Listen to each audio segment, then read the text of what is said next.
واقعات اور حالات کا تعلق خدا سے ہے، جس نے مجھے پیدا کیا، پھر وہی میری رہنمائی کرتا ہے،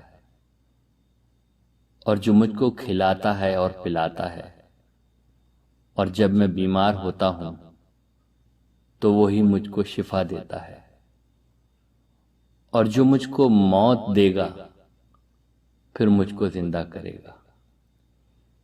انسان ایک مستقل ہستی کے طور پر دنیا میں آتا ہے۔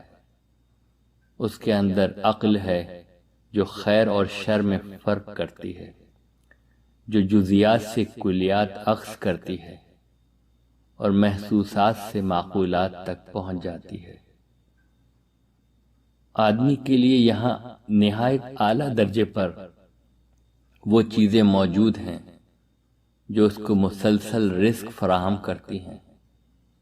آدمی بیمار ہوتا ہے تو وہ پاتا ہے کہ یہاں وہ اسباب بھی مکمل طور پر موجود ہیں جن سے فن علاج وجود میں آ سکے۔ پھر آدمی دیکھتا ہے کہ بظاہر ساری آزادی کے باوجود وہ موت کے سامنے بے بس ہے۔ وہ ایک خاص عمر کو پہنچ کر مر جاتا ہے۔ ان واقعات کا تعلق ایک خدا کے سوا کسی اور سے نہیں ہو سکتا۔ پھر کیسے جائز ہے کہ ایک خدا کے سوا کسی اور کی عبادت کی جائے؟